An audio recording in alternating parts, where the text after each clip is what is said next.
ನಮಸ್ಕಾರ ಸ್ನೇಹಿತರೆ, ಎಲ್ಲರಿಗೂ ನಮ್ಮೂರ ಬಾನುಲಿ ಯೂಟ್ಯೂಬ್ ಚಾನೆಲ್ಗೆ ಸ್ವಾಗತ. ಇವತ್ತಿನ ಈ ವಿಡಿಯೋದಲ್ಲಿ ಒಂದು ರೋಚಕವಾದ ಮತ್ತೊಂದು ಅದ್ಭುತವಾದ ವಿಷಯವನ್ನ ನಿಮ್ಮೆಲ್ಲರಿಗಾಗಿ ಹೊತ್ತು ತಂದಿದ್ದೀವಿ. ಈ ವಿಷಯದ ಕುರಿತು ನಾವು ಡಿಟೇಲ್ ಆಗಿ ವಿಡಿಯೋದಲ್ಲಿ ನೋಡೋಣಂತ. ಅದೇ ರೀತಿ ಈ ವಿಡಿಯೋ ನೋಡಿದ್ಮೇಲೆ ನಿಮಗೆ ಏನ್ ಅನ್ನಿಸ್ತು ಅಥವಾ ಈ ವಿಷಯದ ಬಗ್ಗೆ ಏನಾದ್ರೂ ಹೇಳ್ಕೊಳ್ಬೇಕಿತ್ತು ಅಂತ ಅನ್ಸಿದ್ರೆ ದಯವಿಟ್ಟು ಕಮೆಂಟ್ ಮೂಲಕ ಅದನ್ನ ನಮ್ಮೊಟ್ಟಿಗೆ ಹಂಚ್ಕೊಳ್ರಿ ಅಂತ ಹೇಳ್ತಿದ್ದೀನಿ. ಬರ್ರಿ, ಹಂಗಿದ್ರ ಇನ್ನು ತಡ ಮಾಡೋದ್ ಬೇಡ, ಈ ವಿಡಿಯೋವನ್ನ ನೋಡ್ಕೊಂಡ್ ಬರೋಣ.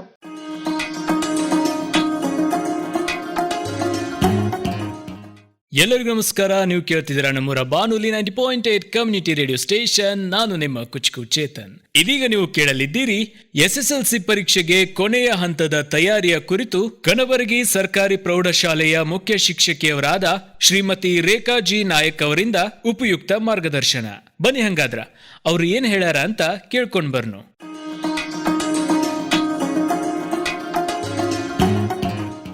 ಪ್ರೀತಿಯ 10ನೇ ತರಗತಿಯ ವಿದ್ಯಾರ್ಥಿಗಳೇ, ನೀವು SSLC ಬೋರ್ಡ್ ಪರೀಕ್ಷೆಯನ್ನು ಬರಲಿಕ್ಕೆ ಸಿದ್ಧರಾಗಿದ್ದೀರಿ. ಇಷ್ಟು ದಿನ ಓದಿದ್ದೀರಿ, ಈಗ ಕೊನೆಯ 2-3 ದಿನಗಳು ಬಾಕಿ ಇದೆ. ಈಗ ನೀವು ನಿಮ್ಮನ್ನು ಸಂಪೂರ್ಣವಾಗಿ ಬದಲಾಯಿಸಿಕೊಳ್ಳಬಹುದು. ಯಾವುದೇ ಟೆನ್ಷನ್ ಇಲ್ಲದೇ ಪರೀಕ್ಷೆ ಎದುರಿಸಬಹುದು. ಹೇಗೆ? ನಿಮ್ಮ ಶ್ರಮದಿಂದ, ನಿಮ್ಮ ಸಮರ್ಪಣಾ ಭಾವದಿಂದ ಹಾಗೂ ನಿಮ್ಮ ಪ್ರಯತ್ನದಿಂದ ಗೆಲುವು ಸಾಧಿಸಬಹುದು. ಗೆದ್ದೇ ಗೆಲುವಿರಿ. ಎಷ್ಟೆಲ್ಲ ಕಷ್ಟಗಳು ಬರುತ್ತವೆಯೋ ಅದಕ್ಕೆಲ್ಲ ಈಗ ಸೊಲ್ಯೂಷನ್ ಕೊಡ್ತಾ ಇದ್ದೇನೆ. ನಾನು ನಿಮ್ಮ ಪ್ರೀತಿಯ ರೇಖಾ ನಾಯಕ್, ಮುಖ್ಯ ಶಿಕ್ಷಕರು, ಸರ್ಕಾರಿ ಪ್ರೌಢಶಾಲೆ ಕಣಬರ್ಗಿ. ಇಂದು ನಾನು ನಮ್ಮೂರ ಬಾನುಲಿ ಕೇಂದ್ರದ ಮೂಲಕ ನಿಮ್ಮನ್ನು ಅಭಿಪ್ರೇರಿಸಲು, ಮೋಟಿವೇಶನ್ ಮಾಡಿ ಗೆಲುವು ಸಾಧಿಸಲಿಕ್ಕೆ ಮಾರ್ಗ ತೋರಿಸಲು ಬಂದಿದ್ದೇನೆ. ಓಕೆ ಮಕ್ಕಳೇ, ಕಳೆದ ವರ್ಷ ಅಂದ್ಕೊಂಡಿದ್ರಿ ನಾನು 9ನೇತಲ್ಲಿ ಸರಿಯಾಗಿ ಓದಿಲ್ಲ, ಈಗ 10ನೇ ತರಗತಿ ಹೀಗೆ ಅಭ್ಯಾಸ ಮಾಡ್ತೇನೆ, ಹಾಗೆ ಅಭ್ಯಾಸ ಮಾಡ್ತೇನೆ, ನಮ್ಮ ತಂದೆ ತಾಯಿಗಳು ಹೆಮ್ಮೆ ಪಡಬೇಕು, ನಮ್ಮ ಶಿಕ್ಷಕರು ಗೌರವದಿಂದ ನೋಡಬೇಕು ಅಂತೆಲ್ಲ ಯೋಚಿಸಿದ್ರಿ. ಆದರೆ ಪರ್ಫೆಕ್ಟಾಗಿ ಸರಿಯಾಗಿ ಓದಲಿಕ್ಕಾಗಲಿಲ್ಲ. ಮಧ್ಯದಲ್ಲಿ ಜಾತ್ರೆ, ಹಬ್ಬ ಹರಿದಿನ, ಆಟಗಳು ಇವೆಲ್ಲ ಬಂದು ನಿಮ್ಮನ್ನು ಡಿಸ್ಟರ್ಬ್ ಮಾಡಿದ್ದು. ಆದರೂ ಈಗ ಏನಾಗ್ತಾ ಇದೆ? ಟೆನ್ಷನ್ ಅನಿಸ್ತಾ ಇದೆ, ಓವರ್ ಥಿಂಕಿಂಗ್ ಆಗ್ತಾ ಇದೆ. ಏನಾಗ್ಬೋದೋ ಏನೋ, ಸರಿಯಾಗಿ ಓದಿಲ್ಲ, ಅರ್ಧಂಬರ್ಧ ಆಗಿದೆ, ಓದೋದು ಮರ್ತೋದಂಗೆ ಅನ್ನಿಸ್ತಾ ಇದೆ, ಮಾರ್ಕ್ಸ್ ಬರುತ್ತೋ ಇಲ್ವೋ, ಈ ರೀತಿ ವಿಚಾರಗಳು ನಿಮ್ಮಲ್ಲಿ ಬರ್ತಾನೆ ಇದೆ. ಟೈಮ್ ಬಹಳ ಉಳಿದಿಲ್ಲ. ಹಾಗಂತ ಏನೂ ಟೆನ್ಷನ್ ಮಾಡ್ಕೊಳ್ಳೋ ಅವಶ್ಯಕತೆ ಇಲ್ಲ ಮಕ್ಕಳೇ. ಈಗ ಸಮಸ್ಯೆಗೆ ಪರಿಹಾರವನ್ನು ನೋಡ್ತಾ ಹೋಗೋಣ. ಮೊದಲನೇದಾಗಿ ನಿಮಗೆ ಆತ್ಮವಿಶ್ವಾಸದ ಕೊರತೆ ಇದೆ. ಓದಿದ್ದೇನೆ ಮರ್ತಂಗೆ ಅನ್ನಿಸ್ತಾ ಇದೆ, ಬೋರ್ಡ್ ಪರೀಕ್ಷೆ ಟಫ್ ಆಗ್ತದೋ ಏನೋ, ಎಂಥ ಪ್ರಶ್ನೆಗಳು ಬರ್ತಾವೋ ಏನೋ, ಮತ್ತು ನನ್ನ ಫ್ರೆಂಡಿಗೆ ನನಗಿಂತ ಹೆಚ್ಚಿಗೆ ಅಂಕ ಬಂದರೆ ಅಥವಾ ನನಗೆ ತೀರಾ ಕಡಿಮೆ ಅಂಕ ಬಂದುಬಿಟ್ರೆ ಮುಂದೆ ಒಳ್ಳೆ ಕಾಲೇಜ್ ಸಿಗ್ತದೋ ಇಲ್ವೋ, ಪಾಸ್ ಆಗ್ತೀನೋ ಇಲ್ವೋ, ಇವೆಲ್ಲವೂ ನಿಮ್ಮ ತಲೆಯಲ್ಲಿ ಬಂದು ಹೋಗ್ತವೆ. ಸಿಲಿ ಮಿಸ್ಟೇಕ್ ಮಾಡ್ತಾ ಇರ್ತೀರಿ. ಸಿಲೆಬಸ್ ಹೇಗೆ ಮುಗಿಸೋದಕ್ಕೆ ಮನಸ್ಸಿದೆ, ಟೈಮ್ ಇಲ್ಲ. ಈ ರೀತಿ ಟೈಮ್ ಯಾವ ರೀತಿ ಮ್ಯಾನೇಜ್ಮೆಂಟ್ ಮಾಡೋದು, ಇವೆಲ್ಲ ನಿಮ್ಮ ತಲೆಯಲ್ಲಿ ಈಗ ಬಂದು ಹೋಗ್ತಾ ಇದೆ. ಟೆನ್ಷನನ್ನು ಬಿಟ್ಟಾಕ್ರಿ, ಗಾಬರಿ ಆಗಬೇಡ್ರಿ, ಹೆದರ್ಬೇಡ್ರಿ. ಬೆಳಿಗ್ಗೆ ಎದ್ದು ಕನ್ನಡಿ ಮುಂದೆ ನಿಂತ್ಕೊಳ್ರಿ, ನಿಮ್ಮ ಹೆಸರು ಹೇಳ್ರಿ. ಮಂಜುನಾಥ್, ಹರೀಶ್ ಅಥವಾ ಗೀತಾ, ಈ ರೀತಿ ಹೆಸರು ಹೇಳ್ಕೊಂಡು, ನೋಡು ನಿನ್ನ ಜೀವನದ ಉತ್ತಮ ಪರೀಕ್ಷೆ ಇದು ಎಂದು ನೀವು ಹೇಳ್ಕೋಬೇಕು. ನಿಮ್ ಬೆನ್ ತಟ್ಕೊಳ್ರಿ, ಕಾನ್ಫಿಡೆನ್ಸ್ ಅನ್ನ ಬೆಳೆಸ್ಕೊಳ್ರಿ. ಯಾವಾಗ ನಾನು ನಮ್ಮ ಹತ್ರ ನಮ್ಮಲ್ಲೇ ಮಾತಾಡ್ಕೊಂತೀವೋ ಆಗ ನಮ್ಮ ಬ್ರೈನು ಒಪ್ಪಿಕೊಳ್ಳುತ್ತದೆ, ಆಗ ಆತ್ಮವಿಶ್ವಾಸ ಹೆಚ್ಚಾಗುತ್ತದೆ. ಸಮಸ್ಯೆ ಇಲ್ಲ ಅಂತ ಹೇಳಿ ಸಮಸ್ಯೆಯೇ ಮುಗಿದು ಹೋಗ್ತದೆ. ಹಾಗಾಗಿ ಇನ್ನೂ ಹೆಚ್ಚು ಓದಲಿಕ್ಕೆ ನಮಗೆ ಉತ್ತೇಜನ ಸಿಗ್ತಾ ಇದೆ. ನಿಮ್ಮಲ್ಲಿ ಒಮ್ಮೆ ಕಾನ್ಫಿಡೆನ್ಸ್ ಬಂತಂದ್ರೆ ನೀವು ಅರ್ಧ ಯುದ್ಧ ಗೆದ್ದಂಗೆ ಮಕ್ಕಳೇ.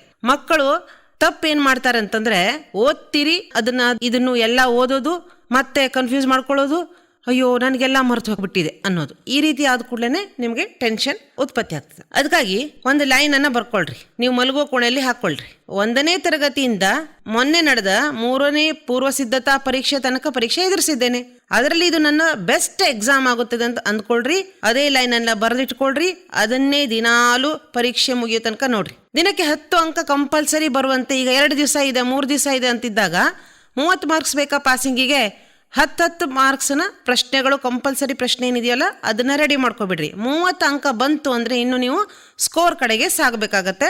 ಆವಾಗ 40-50 ಅಂಕಗಳ ಕಡೆಗೆ ಪ್ರಯತ್ನ ಮಾಡೋದು. ಫಸ್ಟ್ ಏನು ಮಾಡಬೇಕು? ನನ್ನ ತಲೆಯಿಂದ ನಾನು ಫೇಲ್ ಆಗ್ತೀನೇನೋ, ಅಂಕ ಕಡಿಮೆ ಬರುವುದೇನೋ ಅನ್ನುವಂತಹ ಭಯವನ್ನು ಒಂದು ಸಲ ತೆಗೆದು ಬಿಟ್ರಿ ಅಂತಂದರೆ ಆಟೋಮೆಟಿಕ್ ಆಗಿ ಬ್ರೈನ್ ಓಪನ್ ಆಗಿ ಮುಂದಿನಕ್ಕೆ ಸ್ವೀಕಾರ ಮಾಡ್ಲಿಕ್ಕೆ ಸ್ಟಾರ್ಟ್ ಆಗುತ್ತೆ. ಆವಾಗ ಮುಂದಿಂದೇನು 40+, 50+, 60+ನೇ ನೀವು ಪ್ರಯತ್ನ ಮಾಡೋದಾಗತ್ತೆ. ಪ್ರತಿದಿನಕ್ಕೂ ಹೇಳಿದ್ನಲ್ಲ, ಎಷ್ಟು ದಿವಸ ಇದೆ ನೋಡ್ಕೊಳ್ರಿ, ಎಷ್ಟು ಟೈಮ್ ಇದೆ ನೋಡ್ಕೊಳ್ರಿ. ಪ್ರತಿ ದಿವಸ ಈಗ 18ನೇ ತಾರೀಕಿಗೆ ಕನ್ನಡ ಪರೀಕ್ಷೆ ಇದೆ ಅಂದರೆ ಇವತ್ತು ನಿಮಗೆ ಅದನ್ನು ಕನ್ನಡ ಸುಮಾರಾಗಿ ರೆಡಿಯಾಗಿದ್ದೇನೆ ಅಂದರೆ ಎಲ್ಲೋ ಮ್ಯಾಥ್ಸಿಂದು ಕೊರತೆ ಇದೆ, ಎಲ್ಲೋ ಸೋಷಿಯಲ್ ಮಾಡಿಲ್ಲ, ಸೈನ್ಸ್ ಮಾಡಲಿಲ್ಲ ಅಂದರೆ ಮಧ್ಯಲ್ಲೇ 1 ತಾಸು ನೀವು ಮಾಡ್ಬೋದು. ಆದರೆ 17ನೇ ತಾರೀಕು ಮಧ್ಯಾಹ್ನದ ನಂತರ ಮಾತ್ರ ಕಂಪಲ್ಸರಿ ಪ್ರತಿ ಒಂದು ಪಾಠವನ್ನು, ಕನ್ನಡದ ಪಾಠವನ್ನು ಬೆರಳಿಟ್ಟು ಓದಬೇಕು, ಪಾಯಿಂಟ್ಸ್ ಮಾಡ್ಕೊಂಡದನ್ನು ಅದನ್ನೇ ತಿರುವಿ ಹಾಕಬೇಕು, ಕಣ್ಣು ಮುಚ್ಚಬೇಕು, ಅದನ್ನು ಮನನ ಮಾಡ್ಕೋಬೇಕು, ಮತ್ತೆ ಇನ್ನೊಂದ್ಸಲ ನೀವೇ ನಿಮಗೆ ರಿವಿಷನ್ ಮಾಡ್ಕೋಬೇಕು. ಮತ್ತೆ ಟೆನ್ಷನ್ ಮಾಡ್ಕೊಳ್ಳೋಕ್ಕೆ ಹೊಸದಾಗಿ ಏನು ಪೇಪರ್ ಬರ್ತಾ ಇಲ್ಲ. FA1 ಬರ್ದಿದ್ರಿ, FA2, FA3, FA4 ಬರ್ದಿದ್ರಿ, SA1 ಬರ್ದಿದ್ರಿ. SA1 ಪೂರ್ತಿ ಅರ್ಧ ವಾರ್ಷಿಕದ ವಿಷಯಗಳು ಬಂದು ಹೋಗಿದ್ದಾವೆ, ಪ್ರಶ್ನೆಗಳು ಗೊತ್ತಿದೆ ನಿಮಗೆ. ನಿಮ್ಮ ಹತ್ರ 4 ಮಾದರಿ ಪ್ರಶ್ನೆ ಪತ್ರಿಕೆಗಳಿದೆ ಬೋರ್ಡ್ ಬಿಟ್ಟಿದ್ದು. ಅದರ ಜೊತೆಗೆ ಪೂರ್ವ ಪರೀಕ್ಷೆ 1, 2, 3 ಪತ್ರಿಕೆಗಳು ನಿಮ್ಮ ಹತ್ರ ಇದ್ದಾವೆ. ಹಾಗಾಗಿ ಇಲ್ಲಿ ಬಂದಂಥವೇ ಹೆಚ್ಚು ಕಡಿಮೆ ಪ್ರಶ್ನೆಗಳು ಬರ್ತವೆ. ಆ ಪಾಠದಿಂದ 1ನೇ ಪೂರ್ವ ಪರೀಕ್ಷೆಗೆ 1 ಪ್ರಶ್ನೆ ಬಂದಿದ್ರೆ ಅದೇ ಪಾಠ 2ನೇದಕ್ಕೆ 2 ಬಂದು 3ನೇ ಪ್ರಶ್ನೆ ಬಂದಿರ್ತದೆ. 4 ಅಂಕದೇ ಅಂತ ಇಟ್ಕೊಳ್ರಿ, 2 ಅಂಕದೇ ಅಂತ ಇಟ್ಕೊಳ್ರಿ. ಆ 3ರಲ್ಲೇ ಯಾವುದೋ ಒಂದು ಪ್ರಶ್ನೆ ಈ ಸಲ ಬರಲೇಬೇಕು, ಅದ್ರ ಬಿಟ್ಟು ಬೇರೆ ಕೊಡೋಕೆ ಆಗೋದಿಲ್ಲ. ಯಾಕಂತಂದ್ರೆ LBA ಬಂದಿದೆ, ಅಲ್ಲಿರುವಂತಹ ಪ್ರಶ್ನೆಗಳೇ ನಿಮಗೆ ಕೊಡಲೇಬೇಕು. ಎಲ್ಲೋ ಒಂದು ಅಪ್ಲೈಡ್ ಬಂದಾಗ ನಿಮಗೆ 100%ಗೆ ಅವು ತೊಂದರೆಯನ್ನು ಕೊಟ್ಟರು ಸಹಿತ ಸ್ಕೋರ್ ಮಾಡೋಕ್ಕೆ ಯಾವುದೇ ತೊಂದರೆ ಇಲ್ಲ ಮಕ್ಕಳೇ. ಈಗ ಕೊನೆ ಕಾಲ ಟೈಮ್ ಹೇಗೆ ನಿರ್ವಹಣೆ ಮಾಡೋದು ಅಂತ ಒಂದು ಟೆನ್ಷನ್. ಅದಕ್ಕೆ ಒಂದು ಲೈನ್ ಹೇಳ್ತೇನೆ. ಈಗ ನಾವು ಕತ್ತಲೆಯ ಕೋಣೆಯಲ್ಲಿ ಬಾಣ ಬಿಡಲು ಹೋಗಬಾರ್ದು. ನಮಗೆ ಏನು ಬೇಕು ಅದನ್ನೇ ನಾವು ಕೂತು ಪ್ರಯತ್ನ ಮಾಡಬೇಕು, ಪ್ರಶ್ನೆ ಉತ್ತರಗಳನ್ನು ರೆಡಿ ಮಾಡಬೇಕು. ಹೊರತು ಅದನ್ನು ಒತ್ತೇನೆ ಇದನ್ನು ಒತ್ತೆ ಅಂದರೆ ಕತ್ತಲೆ ಕೋಣೆಯಲ್ಲಿ ಬಾಣ ಬಿಟ್ಟರೆ ನಾವು ಗುರಿಯನ್ನು ಟಾರ್ಗೆಟನ್ನು ಮುಟ್ಟಕ್ಕೆ ಸಾಧ್ಯ ಇಲ್ಲ. ಆ ಬಾಣ ಎಲ್ಲೆಲ್ಲೋ ಹೋಗಿ ತಾಗುತ್ತದೆ. ಹೌದಾ? ಈಗ ಏನು ಮಾಡಿದ್ರೆ ಒಳ್ಳೆಯದು ಅಂತಂದರೆ, ಒಂದ್ಸಲ ಸೈನ್ಸ್ ತೊಗೊಂಡ್ರಿ, ಸ್ವಲ್ಪ ಓದ್ರಿ, 1-2 ಚಾಪ್ಟರ್ ಓದಿ ಅರ್ಧಂಬರ್ಧ ಆಯಿತು, ಇದು ಯಾಕೋ ಅರ್ಥ ಆಗ್ತಾಯಿಲ್ಲ ಅಂತಂದ್ರಿ, ಇನ್ನೊಂದು ಸಮಾಜ ತೊಗೊಂಡ್ರಿ, ಅದೇನೋ ಮ್ಯಾಪ್ ಏನೋ ನೋಡ್ಕೊಂಡ್ರಿ, ಮತ್ತು ಬೇಡ ಅಂತ ಎದ್ದು ಹೋದ್ರಿ. ಈ ರೀತಿ ಆಮೇಲೆ ಗಣಿತ ತೊಗೊಂಡ್ರಿ. ಈ ರೀತಿ ಮಾಡಿದರೆ ಏನಾಗುತ್ತೆ, ಮೈಂಡ್ ಕಾನ್ಸಂಟ್ರೇಷನ್ ಬರೋದಿಲ್ಲ. ಒಂದು ವಿಷಯ ಹಿಡಿದ್ರಿಲ್ಲೋ, ಸೈನ್ಸ್ 1ನೇ ಪಾಠ ಮಾಡಿದ್ರೆ ನಿಮ್ಗೆ ಗೊತ್ತಿದೆ, ಸೈನ್ಸ್ ಆ ಪಾಠದಿಂದ ನಿಮಗೆ 4 ಅಂಕದ ಪ್ರಶ್ನೆ ಬರ್ತಾ ಇದೆ, ಅಥವಾ ಈ ಚಿತ್ರ ಬರ್ತಾ ಇದೆ. ಚಿತ್ರ ಬಂದಾಗ ತೆರೆದ ಮತ್ತು ಮುಚ್ಚಿದ ಪತ್ರರಂಧ್ರ ಅಥವಾ ಹೃದಯ ಅಂತ ಬರೆದು ಕೂಡ ಪರ್ಫೆಕ್ಟಾಗಿ ಚಿತ್ರವನ್ನು ಬರೆದು ಶೇಡ್ ಮಾಡಿ ಅದರ ಭಾಗವನ್ನು ಗುರುತಿಸಿ ನಿದ್ದೆಗಣ್ಣಲ್ಲಿ ಕೇಳಿದ್ರು ಎದ್ದು ಇದೇ ಇದರ ಭಾಗಗಳು ಅಂತ ಹೇಳುವಂತೆ ಆಗಬೇಕು. ಅಂದಮೇಲೆ ಮಾತ್ರ ನೀವು ಇನ್ನೊಂದು ವಿಷಯಕ್ಕೆ ಹೋಗಿ ಹೊರತು ಇದನ್ನರ್ಧ ಮಾಡಿಬಿಟ್ರೆ ಎಕ್ಸಾಮಲ್ಲಿ ಈ ಎಲ್ಲ ಅರ್ಧಗಳು ನಿಮಗೆ ಕೈ ಕೊಡುವಂಥ ಸಾಧ್ಯತೆ ಬಹಳ ಇದೆ. ಮೊದಲು ನಿಮ್ಮ ಟಾರ್ಗೆಟನ್ನು ತಿಳ್ಕೊಂಡ್ರಿ, ಏನಂತ ತಿಳ್ಕೊಂಡ್ರಿ, ಏನನ್ನು ಓದಬೇಕು ಅಂತ ಲಿಸ್ಟ್ ಔಟ್ ಮಾಡ್ಕೊಳ್ರಿ. ಶಿಕ್ಷಕರು ಹೇಳಿದ್ದಾರೆ, ಇಲಾಖೆಯಿಂದ ಕೊಟ್ಟಂತಹ ಬ್ಲೂ ಪ್ರಿಂಟ್ ನಿಮ್ಮ ಹತ್ರ ಇದೆ. ಇಂಥ ಪಾಠದಿಂದ ಇಂಥದೇ ಪ್ರಶ್ನೆಗಳು ಬರ್ತವೆ ಅಂತ ಗೊತ್ತಿದೆ ನಿಮಗೆ. LBA ಪ್ರಶ್ನೆ ಕೊಟ್ಟು ನಿಮ್ಮ ಹತ್ರ ಇದೆ. ಹೆಚ್ಚು ಕಮ್ಮಿ ಹೇಳಿದಲ್ಲ 8450 ಪ್ರಶ್ನೆಗಳ ಭಂಡಾರನೇ ನಿಮ್ಮ ಹತ್ರ ಇದೆ. ಎಷ್ಟು ಟೈಮ್ ಇದೆಯೋ ಅಷ್ಟು ಸಮಯ ನಿಮ್ಮ ಹತ್ರ, ಎಷ್ಟು ಟೈಮ್ ಇದೆಯಲ್ಲ ಅಷ್ಟೇ ಸಮಯ ಟಾಪರ್ ಹತ್ರ ಇದೆ, ಫೇಲ್ಯೂರ್ ಹತ್ರ ಇದೆ, ಎಲ್ಲರ ಹತ್ರ ಇದೆ. ಅವರು ಯಾಕೆ ರೀಚ್ ಆಗ್ತಾರೆ ಟಾಪ್ ಅಂತಂದರೆ ಅವರು ಅಷ್ಟು ಪ್ರಯತ್ನವನ್ನು ಮಾಡ್ತಾರೆ. ಈಗಾಗಲೇ ಹೇಳ್ದಂಗೆ ಅವರೆಲ್ಲ ಸುತ್ತಾಡಿ ಬಂದು ಪುಸ್ತಕ ಹಿಡಿದು ಡೈರೆಕ್ಟಾಗಿ ಪರೀಕ್ಷೆಗೆ ಹೋಗೋದಲ್ಲ. ಅವರು ಅಲ್ಲಿಂದನೇ ಪ್ರಯತ್ನ ಮಾಡ್ಕೊತ ಬಂದಿದ್ದಾರೆ. ಡೇ 1ಇಂದ ಇವತ್ತಿನ ತನಕ ಜೂನ್ 1ರಿಂದ ಆರಂಭಿಸಿ ಮಾರ್ಚ್ 17ರವರೆಗೆ ಅವರು ಅಭ್ಯಾಸ ಮಾಡಿದ್ದಾರೆ. ಹಾಗಾಗಿ ಟಾಪಲ್ಲಿ ಬರ್ತಾರೆ. ನಾವು ಅವ್ರ ಜೊತೆ ಕೂತಿದ್ದೀವಿ, ಅದೇ ಶಿಕ್ಷಕರಿದ್ದಾರೆ, ಅದೇ ಪುಸ್ತಕಗಳಿದ್ದು ನಾವು ಯಾಕೆ ಹಿಂದೆ ಬೀಳಬೇಕು ಅಲ್ವಾ? ಹೆದರುವಂಥದ್ದೇನಿಲ್ಲ. ಅದನ್ನು ನೀವು ಈಗ ರೆಡಿ ಆಗ್ಬೇಕಷ್ಟೇ. ಈಗ ಓದಿದ್ದನ್ನು ನೆನಪಿನಲ್ಲಿ ಇಟ್ಕೊಳ್ಳೋದು ಹೇಗೆ? ಈಗ ನೀವೇನು ಮಾಡಬೇಕು, ಏನು ಓದಿದ್ರಲ್ಲ ಅದನ್ನು ಶೇಡ್ ಮಾಡಬೇಕು. ಹೈಲೈಟ್ರಿಂದ ಶೇಡ್ ಮಾಡ್ಕೋಬೇಕು, ಮೇನ್ ಪಾಯಿಂಟ್ಸ್ ಮಾಡ್ಕೋಬೇಕು. ಈಗ ಸಮಾಜದ್ದೇನೆ ಪಾಯಿಂಟ್ ಆಗಿ ಮಾಡ್ಕೋಬೇಕು. ಅದನ್ನು ಮಾಡಿ ಒಂದು ಕಡೆಗೆ ಸಣ್ಣ ಒಂದು ಚೀಟಿಯಲ್ಲೋ ಅಥವಾ ನೋಟ್ಬುಕ್ನಲ್ಲೋ ಬರೆದಿಟ್ಕೋಬೇಕು. ಇದನ್ನು ಯಾಕೆ ಮಾಡಬೇಕು ಅಂದರೆ, ಪರೀಕ್ಷೆ ಹಿಂದಿನ ದಿವಸ ನೀವು ರೆಡಿಯಾಗಿ ಬೆಳಿಗ್ಗೆ 5:30ರಿಂದ 7:30 ತನಕ ಹೊಸದೇನನ್ನೂ ಓದುವುದಿಲ್ಲ.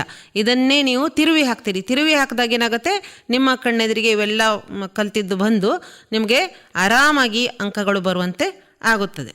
ಕ್ವಶನ್ ಮಾಡ್ತಾ ಅಭ್ಯಾಸ ಮಾಡ್ತಾ ಹೋಗಬೇಕು. ಅಂದರೆ ಇದು ಎಂದರೇನು, ಇದು ಹೇಗೆ ಆಗುತ್ತದೆ, ಇದರ ಅಣುಸೂತ್ರ ಏನು, ಈ ರೀತಿ ಓದಬೇಕು, ಬರಿಬೇಕು. ಶಾರ್ಟ್ ಟರ್ಮ್ ಮೆಮೊರಿ ಅಂತ ಹೇಳ್ತೀವಲ್ಲ, ಅದನ್ನು ಲಾಂಗ್ ಟರ್ಮ್ ಮೆಮೊರಿಯಾಗಿ ಕನ್ವರ್ಟ್ ಆಗಿಬಿಡ್ತದೆ. ಹಾಗಾಗಿ ನೀವು ವಾಟ್, ವೈ, ಹೌ ಈ 3 ಮಾಡಿಕೊಂಡ್ರೆ ಇದು ಎಲ್ಲ 6 ವಿಷಯಕ್ಕೂ ನೀವು ಇದನ್ನೇ ಮಾಡ್ಕೋಬೋದು. ಇದು ಎಂದರೇನು, ಇದು ಹೇಗೆ ಆಗುತ್ತದೆ, ಇದು ಯಾಕೆ ಆಯಿತು.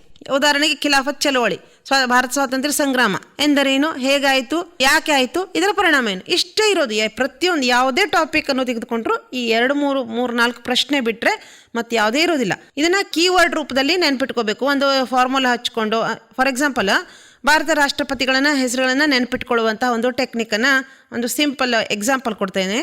ರಾಜು ಕಿ ರಾಧಾ ಜಾಕರ್ ಗಿರಿ ಫಕ್ರುದ್ದೀನ್ ರೆಡ್ಡಿ ಕೆ ಜೈಲ್ ಮೇ ರಾಮಾಶಂಕರ್ ನಾರಾಯಣ್ ಕಲಂ ಸೆ ಪ್ರತಿಭಾ ನಿಕ್ಲಿ ಪ್ರಣವ್ ರಾಮನಾಥ್ ಕೆ ದ್ರೌಪದಿ ಮ್ಯಾಮ್ ಕೆ ಸಾಥ್. ಈ ರೀತಿ ಇದು ಏನಿದೆ ಅಂತಂದರೆ, ಇದೆಲ್ಲ ನಮ್ಮ ರಾಷ್ಟ್ರಪತಿಗಳ ಹೆಸರನ್ನು ನೆನ್ಪಿಟ್ಕೊಳ್ಳುವಂತಹ ಒಂದು ಕೀವರ್ಡ್ ಆಗಿದೆ. ರಾಜು ಅಂತಂದರೆ ರಾಜೇಂದ್ರ ಪ್ರಸಾದ್, ರಾಧಾ ಅಂತಂದರೆ ಸರ್ವಪಳ್ಳಿ ರಾಧಾಕೃಷ್ಣನ್, ಜಾಕಿ ಅಂತಂದರೆ ಡಾಕ್ಟರ್ ಜಾಕಿರ್ ಹುಸೇನ್, ಗಿರಿ ಅಂದರೆ ವಿ ಗಿರಿ, ಫಕ್ರುದ್ದೀನ್ ಅಲಿ. ರೆಡ್ಡಿ ಅಂತಂದ್ರೆ ನೀಲಂ ಸಂಜೀವ್ ರೆಡ್ಡಿ. ಜೈಲ್ ಅಂದ್ರೆ ಜ್ಞಾನಿ ಜೈಲ್ ಸಿಂಗ್. ರಮ ಅಂತಂದ್ರೆ R Venkataraman. Shankar Dayal Sharma, R K Narayan, Abdul Kalam, Pratibha Patil, Pranab Mukherjee, Ramnath Kovind ಹಾಗೂ ನಮ್ಮ ದ್ರೌಪದಿ ಮುರ್ಮು. ಈ ರೀತಿ ಒಂದು ಲಿಂಕ್ ಅನ್ನ ಮಾಡ್ಕೊಬಿಟ್ಟು ಒಂದು ಸಾಲನ್ನ ಮಾಡಿಕೊಂಡು, ಇದೊಂದು ಸಿಂಪಲ್ ಒಂದು ಎಕ್ಸಾಂಪಲ್ ಅಷ್ಟೇನೆ. ಇದನ್ನ ನಾವು ಅಭ್ಯಾಸ ಮಾಡೋದಕ್ಕೆ ನಾವು ಅಟ್ಯಾಚ್ ಮಾಡಿಕೊಂಡು ಎಲ್ಲಿ ಮರ್ತು ಹೋಗ್ತದಲ್ಲ ಈ ರೀತಿ ನಾವನ್ನ ಲಿಂಕ್ನ ತೆಗೆದುಕೊಳ್ಬೋದು. ಹಾಗೆ ಕನ್ನಡ, ಇಂಗ್ಲಿಷ್, ಹಿಂದಿ ಎಲ್ಲ ಮಾಡ್ತೀರಿ. ಇದೆಲ್ಲೂ ಸಹ ಹೆಚ್ಚಾಗಿ ಪಾಠಗಳಿದೆ, ಕಥೆ ರೂಪದಲ್ಲಿ ಇರ್ತವೆ. ಮತ್ತೆ ಲೆಟರ್ ರೈಟಿಂಗು, ಪ್ರಬಂಧ ಇದೆ, ಪದ್ಯ ಇದೆ, ಅಪಠಿತ ಪ್ರಶ್ನೆಗಳಿರ್ತವೆ. ಸ್ಟೋರಿ ತರ ಮಾಡ್ಕೋಬೇಕು ಇದನ್ನ. ಆಮೇಲೆ ವಿಜುವಲೈಸೇಷನ್ ಮಾಡ್ಕೋಬೇಕು, ಬರಿಬೇಕು, ಬಾಯಿ ಬಿಟ್ಟು ಓದ್ಬೇಕು. ವಿಜುವಲೈಸೇಷನ್ ಅಂದ್ರೆ ಹೇಳಿದಿನಲ್ಲ, ಆ ಒಂದು ಸಂದರ್ಭ ನಿಮ್ಮ ಕಣ್ಣೆದ್ರಿಗೆ ಬಂದು ಹೋಗ್ಬೇಕು. ಯಾವುದೇ ಒಂದು ಯುದ್ಧ ಇರ್ಬೋದು ಅಥವಾ ಯಾವುದೇ ಒಂದು ಸಂಗ್ರಾಮ ಇತ್ತಂತರೂ ಅಲ್ಲಿರುವಂಥ ಕ್ಯಾರೆಕ್ಟರ್ನ ನಿಮ್ಮ ಕಣ್ಣೆದ್ರಿಗೆ ತರಿಸ್ಕೊಂಡು ಅವ್ರು ಹಿಂಗೆ ಮಾಡಿದ್ರು, ಇವ್ರು ಹಿಂಗೆ ಮಾಡಿದ್ರು, ಈ ರೀತಿ ಆಯಿತು. ಯಾವುದೇ ಒಂದು ವಿಷಯಕ್ಕೆ 6 ವಿಷಯಕ್ಕೂ ಈ ರೀತಿ ಮಾಡ್ಬೋದು. ಗಣಿತ ಮಾತ್ರ ಸಾಲ್ವ್ ಮಾಡ್ತಾ ಹೋಗಬೇಕು, ಬಿಟ್ಟರೆ ಉಳಿದ 5 ವಿಷಯವನ್ನು ನೀವು ಈ ರೀತಿ ಮಾಡ್ಕೋಬೋದು. ಸೈನ್ಸನ್ನು ಸಹಿತ ನೀವು ಒಂದು ಫಾರ್ಮುಲಾ ಹಾಕೋದ್ರ ಮೂಲಕ ಅಥವಾ ಒಂದು ಕೀವರ್ಡನ್ನು ಮಾಡೋದ್ರ ಮೂಲಕ ನೀವು ಇದನ್ನು ನೆನಪಿನಲ್ಲಿ ಇಟ್ಕೊಳ್ಳಬಹುದು. ಪರೀಕ್ಷೆ ಸಮೀಪ ಇದೆ. ಕೊನೆಯ ದಿನಗಳಲ್ಲಿ ಪರೀಕ್ಷೆ ಯಾವ ರೀತಿ ತಯಾರು ಮಾಡೋದು ಈಗಾಗಲೇ ಹೇಳಿದ್ದೇನೆ. ಮೊದಲು ಚೆನ್ನಾಗಿ ಓದಿಲ್ಲ ಅದಕ್ಕೆ ಈಗ ನಿಮ್ಮ ಹತ್ರ ಉಳಿದ ಸಮಯ ನೋಡ್ರಿ. ಆಯಾ ವಿಷಯಕ್ಕೆ ಎಷ್ಟು ಪಾಠಗಳು ಪರ್ಫೆಕ್ಟ್ ಆಗಿದೆ ನೋಡ್ಕೊಳ್ರಿ. ಪರ್ಫೆಕ್ಟ್ ಆದ ಪಾಠಗಳನ್ನು ಇನ್ನೊಂದ್ಸಲ ಪರ್ಫೆಕ್ಟ್ ಮಾಡಿಕೊಂಡು ಅದನ್ನು ಬದಿಗಿಟ್ಟು ಆಮೇಲೆ ಇನ್ನು ಅರ್ಧಂಬರ್ಧ ಆದ ಪಾಠಗಳನ್ನು ಕ್ಲಿಯರ್ ಮಾಡ್ತಾ ಹೋಗ್ರಿ. ಹೆಚ್ಚು ಕ್ವಶನ್ ಪೇಪರನ್ನು ಬಿಡಿಸ್ರಿ. ಅದರ ಜೊತೆಗೆ LBA ಪ್ರಶ್ನೆಗಳು, 4 ಮಾದರಿ ಪ್ರಶ್ನೆ ಪತ್ರಿಕೆಗಳು, 3 ಪೂರ್ವ ಸಿದ್ಧತಾ ಪ್ರಶ್ನೆ ಪತ್ರಿಕೆಗಳು ಈಗ ನಿಮ್ಮ ಹತ್ರ ಇದೆ. ಅದನ್ನು ರಿವಿಷನ್ ಮಾಡ್ರಿ. ಈಗಾಗಲೇ ಪರೀಕ್ಷೆ ಬರೆದಿದ್ದೀರಿ, ನಿಮ್ಗೆ ಗೊತ್ತಿದೆ, ನೋಡಿದಿರಿ, ಎಲ್ಲ ಆಗಿದೆ. ಏನನ್ನ ಓದಿದ್ರೋ ಅದನ್ನ ಮಲಗುವ ಮುಂಚೆ ಒಮ್ಮೆ ರಿಪೀಟ್ ಮಾಡ್ರಿ, ಗ್ಲಾನ್ಸ್ ಮಾಡ್ರಿ. 24 ತಾಸಿನ ಒಳಗಡೆ ಒಮ್ಮೆ ರಿಪೀಟ್ ಮಾಡಿದ್ರೆ ಅದು ಹೆಚ್ಚು ಕಾಲ ನೆನಪಿನಲ್ಲಿ ಉಳಿದು, ಈಗಾಗಲೇ ಹೇಳಿದ್ದೇನೆ, ಶಾರ್ಟ್ ಟರ್ಮ್ ಮೆಮೊರಿ ಇದು ಲಾಂಗ್ ಟರ್ಮ್ ಮೆಮೊರಿಯಾಗಿ ಪರಿವರ್ತನೆ ಹೊಂದದೆ. ಒಳ್ಳೆ ಪ್ರಮಾಣದ ನಿದ್ದೆ ಅವಶ್ಯಕತೆ ಇದೆ ಮಕ್ಕಳೇ. ನಿದ್ದೆಗೆಟ್ಟು ಓದಿದ್ರೆ 3-4 ದಿವಸ ಹಿಂದೆ ನಿದ್ದೆ ಬಿಟ್ಟು ಓದಿದ್ದು ಪರೀಕ್ಷೆ ದಿವಸ ಬೆಳಗ್ಗೆ ಬೇಗ ಎದ್ದು ತಯಾರಿ ನಡೆಸಬೇಕಾದ್ರೆ ಪರೀಕ್ಷಾ ಹಾಲ್ನಲ್ಲಿ ತಲೆ ಸುತ್ತು ಬರುವಂಥದ್ದು ಅಥವಾ ವಾಮಿಟಿಂಗ್ ಸೆನ್ಸೇಷನ್ನು, ಇನ್ನಿಷ್ಟು ಸುಸ್ತು, ಈ ರೀತಿ ಆಗುವಂಥ ಸಾಧ್ಯತೆ ಇರುತ್ತದೆ. ಹಾಗಾಗಿ ಪರೀಕ್ಷೆ ಹಿಂದೆ ಒಂದು 3-4 ದಿವಸ ಆರಾಮ ನೆಮ್ಮದಿಯ ನಿದ್ದೆ ಮಾಡಬೇಕು. ಎಷ್ಟು ಹೊತ್ತು ಓದ್ತಿರಲ್ಲ ಅದನ್ನ ಪರ್ಫೆಕ್ಟ್ ಮಾಡ್ಕೊಳ್ರಿ. 10-10ವರೆಗೆ ಮಲಗಿಬಿಡ್ರಿ, 5ವರೆ ಹಂಗೆ ಎದ್ದು ಮತ್ತೆ ಓದ್ರಿ. ಅಂದರೆ 7-8 ತಾಸು ನಿದ್ದೆ ಮಾಡ್ರಿ. ಆಮೇಲೆ ಕೊನೆ ಗಳಿಗೆಯಲ್ಲಿ ಕನ್ನಡ, ಇಂಗ್ಲಿಷ್, ಹಿಂದಿ 3 ಭಾಷಾ ವಿಷಯದಲ್ಲಿರುವಂತಹ ಬರುವಂತಹ ಪ್ಯಾರಾಗ್ರಾಫ್, ಪದ್ಯ, ಗ್ರಾಮರ್, ಪತ್ರಲೇಖನ, ಈ ರೀತಿ 5-6 ಕಂಪಲ್ಸರಿ ಪ್ರಶ್ನೆಗಳಿದ್ದಾವೆ. ಅದನ್ನಷ್ಟು ಪರ್ಫೆಕ್ಟ್ ಫಸ್ಟ್ ಮಾಡ್ಕೊಳ್ರಿ. ಅಂದರೆ ನಾನು ಹೇಳಿದ್ದೇನೆ ಈಗಾಗಲೇ, ಯಾವಾಗ 40 ಅಂಕ ನನಗೆ ಬಂತು ಅಂತ ಗೊತ್ತಾಯಿತೋ ಮುಂದಿನ ಪ್ರಶ್ನೆಗಳನ್ನು ನೀವು ಟಚ್ ಮಾಡ್ತಾ ಹೋಗ್ತೀರಿ. ಆ ಮುಂದಿನ ಪ್ರಶ್ನೆಗಳು ನಿಮಗೆ ಗೊತ್ತಿಲ್ಲದ ಪ್ರಶ್ನೆಗಳಲ್ಲ, ಅವು ಬಂದಿದ್ದಾವೆ, ನೀವು ಬರೆದಿದ್ದೀರಿ, ಒಂದ್ಸಲ ಅರ್ಧಂಬರ್ಧ ಮಾಡಿದಿರಿ, ಇನ್ನೊಂದು ಪರೀಕ್ಷೆಲಿ ಕಂಪ್ಲೀಟ್ ಮಾಡಿದಿರಿ, ಆ ಗ್ರಾಮರ್ ಬಿಡಿಸುವ ಟೆಕ್ನಿಕ್ ನಿಮಗೆ ಗೊತ್ತಿದೆ. ಈ ರೀತಿ ಮಾಡ್ಕೊತ ನೀವೇನು ಮಾಡೋದು, ಅಭ್ಯಾಸ ಪ್ರಾಕ್ಟೀಸ್ ಮಾಡ್ಕೊತ ಹೋಗ್ಬೇಕು. ಈಗ ಅಪಠಿತ ಗದ್ಯ ಅಂತ ಹೇಳಿದ್ನಲ್ಲ, ಇದಕ್ಕೆ 4 ಅಂಕದ ಪ್ರಶ್ನೆ ಇದು. ಇಲ್ಲಿ ಏನು ಆ ಪ್ಯಾರಾಗ್ರಾಫ್ನಲ್ಲಿ ಯಾವ ಶಬ್ದ ಫಸ್ಟ್ ಪ್ರಶ್ನೆ ಓದ್ಕೋಬೇಕು. ನೀವು ಪ್ಯಾರಾಗ್ರಾಫ್ ಓದೋಕ್ಕಿಂತ ಮುಂಚೆ ಪ್ರಶ್ನೆ ಓದ್ಕೋಬೇಕು.